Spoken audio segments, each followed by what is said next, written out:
Eh bien, ce soir, comme personnalité de notre bloc automnal, nous avons pensé d'accueillir une personne dévouée pour le développement de la francophonie de notre région. Bien, tout le monde l'a deviné qui c'était. C'est Mme Georgette Sauvé. Alors, bonjour Georgette. Bonjour Michel. Ça va bien? Bienvenue. Ça va très bien. Et bienvenue à Franco Hebdo. Mais ça me fait plaisir. Nous aussi, agréablement heureux. Pour commencer, avant de commencer notre entrevue, je voudrais vous demander comment ça va, comment va votre santé? Bien, disons, si on considère mon âge et que... Non, ça va relativement bien. Ah, ben, tant Bien, mieux. je vieillis comme tout le monde, là, Oui. avec des petits accros, mais ça, supportable. Bon, ben, je suis content d'entendre ça. Maintenant, prenons une petite minute pour vous décrire un peu. Qui est Georgette Sauvé? Votre lieu de naissance, puis votre formation, etc. Non. Georgette Sauvé, c'est une petite fille qui est née à Saint-Alesphore, tout de suite à côté des frontières ontariennes. Je suis née sur une ferme. Je suis l'aînée d'une famille de 6 enfants. Et j'ai grandi avec en connaissance de tout ce qui entourait le monde rural. Je trayais des vaches, je faisais de l'écrémage, j'ai fait beaucoup de choses. Puis j'ai grandi avec un sens de responsabilité vraiment développé. Mais à l'époque, si tu voulais poursuivre tes études, il fallait passer la 16e année. Tu n'avais pas le choix que d'aller au couvent. Il fallait que tu deviennes pensionnaire. Alors, mes parents m'ont mis pensionnaire. J'ai fait 1 an à Côte-du-Lac avec les Sœurs de la Providence. Et finalement, suivant ça, j'ai fait 3 ans à l'École normale de Valleyfield, où j'ai eu une formation en enseignement. Et c'est ainsi que j'ai pu me développer un petit peu. Puis surtout avec les religieuses Saint-Don de Jésus de Marie à Valleyfield, ils développent ton sens des responsabilités là, presque au maximum. Alors, j'ai grandi en devenant extrêmement responsable. Et votre formation est enseignante. Je suis enseignante de formation. Vous avez enseigné combien d'années? J'ai enseigné 30 ans. Et puis, quand j'ai pris ma retraite en 1994, je me suis fait élire comme conseillère scolaire. Et j'ai fait 16 ans comme conseillère scolaire. Et c'est à ce moment-là que j'ai peut-être pris davantage le pouls de la francophonie en Ontario. Bien, justement, ça me fait penser, y a-t-il un événement ou une rencontre qui vous a influencé, soit dans votre carrière ou dans votre vie personnelle? À un moment donné, je me suis présentée pour les comités consultatifs de langue française. Ça, c'était, disons, des conseils qui avaient été établis par la province pour conseiller les fameux Board of Education à l'époque. On veillait, au niveau secondaire, on veillait à ce que l'argent qui était donné pour la formation en français soit bien dépensé pour les francophones.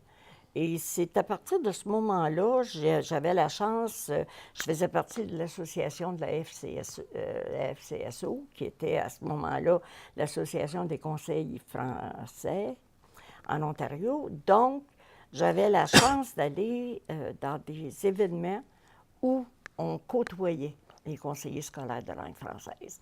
Et c'est ainsi que j'ai pu voir On se battait à cette époque-là. On se battait très fort pour essayer de prendre notre place. Puis c'était pas évident de la prendre. Alors, à ce moment-là, moi, j'ai côtoyé beaucoup de leaders francophones. Et puis, j'ai développé le goût de vraiment travailler pour la francophonie. Maintenant, est-ce que vous vous considérez comme une militante francophone? Ah oui, définitivement. À la minute que j'ai pris conscience, et comme je t'ai dit tantôt, comme j'avais un sens exagéré des responsabilités, je me suis dit que je pouvais faire une différence, si tu veux. Qu'il y avait des choses à faire, puis qu'on n'était jamais trop pour militer, pour que les francophones prennent leur place. Tout à fait. Alors, à partir de ce moment, en 1994, je me suis fait élire comme conseillère scolaire à l'époque. Et là, ça a continué, là. Parce que pour moi, tous les organismes francophones ont milité, en fin de compte, à peu près pour les mêmes... Raison. On visait les mêmes buts. c'était de garder notre place, de prendre notre place. Et puis, je dois dire, quand j'ai commencé à faire du bénévolat, moi, ou du militantisme en Ontario, c'était dans les années 82. Ça fait que j'en ai fait là, de 82 à aller jusqu'à quelques ans. Ben, là, maintenant, je me suis un peu calmée. Mais quand même, votre présence est quand même... Bien, disons que j'allume encore. Quand il y a quelque chose qui se passe, j'ai tout de suite une opinion à ce sujet-là. Et puis, je suis prête à me battre. Mais pas longtemps. Mais justement, vous avez été présidente de l'ACFO SDG à 4 reprises. Oui. Et dernièrement, vous avez reçu un hommage de la part de l'ACFO SDG pour une cause qui vous tient énormément à cœur, c'est le développement de la francophonie. Maintenant, qu'est-ce que cet hommage apprend de vous? Ça m'a très touchée. Je dois t'avouer que... Parce qu'au départ, tout ce que j'ai fait, je ne l'ai jamais fait pour Georgette Sauvé. Je le faisais parce que je sentais qu'il fallait que je le fasse. Je pense que dans ma formation, je suis devenue très altruiste. Et puis, je disais souvent, parce que j'ai fait également partie des comités de commission, là, les commissions de formation, et puis je disais tout le temps, moi je suis là pour le Joe Blue qui se promène sur la rue puis qui ne sait pas que ça existe.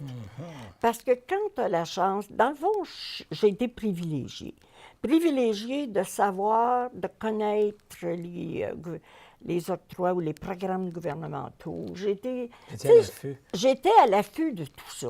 Et parce que j'étais à l'affût de tout ça, il me semblait que je devais le faire, que je devais voir à ce que ça se fasse et que les gens de ma région puissent en profiter. Alors, ça, pour moi, c'était... Je me serais sentie, aussi niaiseux que ça peut être, là, Michel, je me serais sentie coupable de ne pas le faire. Mais vous avez utilisé vos forces pour vous diriger dans ce domaine-là, dans le développement de la francophonie. Mais ma grande force, c'est d'avoir une facilité pour m'exprimer. Je dis tout le monde, j'ai une grande gueule.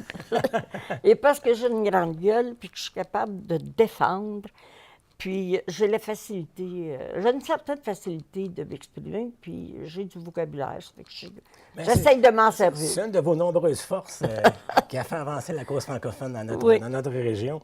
Maintenant, si on parlait d'un projet qui vous tient vraiment à cœur, le projet LOL, pourquoi que c'est si important pour vous?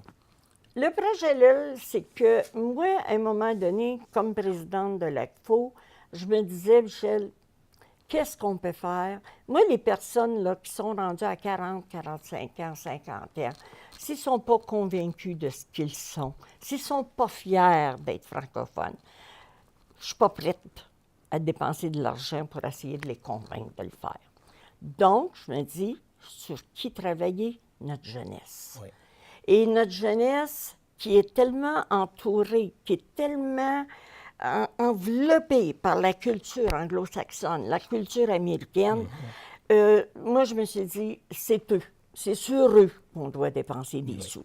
C'est eux qu'on doit convaincre qu'on peut réussir sa vie en français.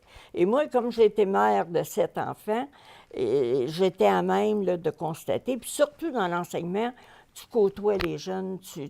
Alors, j'ai développé, je pense que c'est mon sens maternel. Rassembleuse, qui a voulu travailler pour ces jeunes-là. Puis là, une journée, je faisais un remue-ménage. J'étais avec ma fille.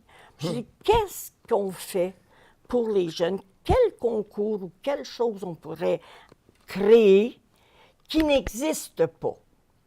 Et c'est elle qui a dit le mot humour. J'ai dit oui. C'est ça. Voilà, c'est ça vers quoi on doit aller. Et à partir de ce moment-là, moi, je suis bonne pour avoir des idées, jusqu'à un certain point, mais je ne suis pas la personne idéale pour les réaliser. Donc, j'ai été capable d'aller chercher une équipe, une personne que je savais qui était c'était dans son sens, ces façons-là. Là, je vais aller la chercher, c'était Céline Baillargeon-Tardif. Et à partir de ce moment-là, on a commencé à faire des recherches, et c'est là qu'on a été capable. On a développé un partenariat avec Juste pour rire de Montréal puis l'École de l'humour.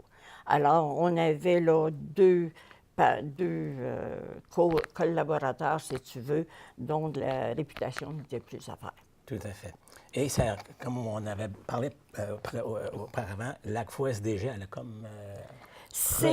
Elle a pris ce flambeau-là, et puis moi, j'ai été même étonnée de voir à quel point ce projet-là a eu de la crédibilité. Pris beaucoup d'ampleur aussi. Ah oui, oui, oui. Puis surtout la première année, les résultats. Et j'étais à même de voir les jeunes qu'on connaissait de leur cheminement dans ce projet-là. Et quand on arrivait à la toute finale, à la dernière finale, là, ouais, c'était merveilleux de Oui, voir. exactement. Puis c'est un projet qui continue encore. On est Oui, la oui, en saison quatrième année, c'est ça. Débute sous peu. Oui. Maintenant, pour conclure l'entrevue, Georgette, parce que ça va extrêmement vite, qu'est-ce qu'on peut vous souhaiter? Souhaiter, moi, ce que je souhaite, c'est que le travail que j'ai fait ou la semence que j'ai semée se développe et qu'on ne l'oublie jamais. Puis, vous savez, dans tout ce qu'on a fait avec le projet-là, justement, et quand tu rencontres les gens, je rencontre encore des jeunes qui ont participé à ce projet-là, et on me reconnaît et on me dit encore merci. Alors, je suis tellement contente parce que le but ultime, c'est de faire reconnaître l'humour en Ontario, ce qui n'est pas fait encore. L'humour en français. L'humour en français. L'humour en anglais, moi, je m'en préoccupe moins parce que plus souvent qu'autrement, ceux qui ont du talent dans ce domaine-là s'en vont aux États-Unis. Oui. Alors, moi, je préfère qu'on laisse ça chez nous. Puis notre garant, ou si tu veux, ce qui nous aide beaucoup, c'est notre partenariat avec Juste pour rire. Parce que nos jeunes vont se produire là-bas, là. Tout à fait. Alors, c'est merveilleux. En tout cas, merci pour cette belle héritage que vous laissez aux jeunes. Maintenant, c'était aux jeunes de porter le flambeau tout haut, comme vous l'avez fait pendant plusieurs années.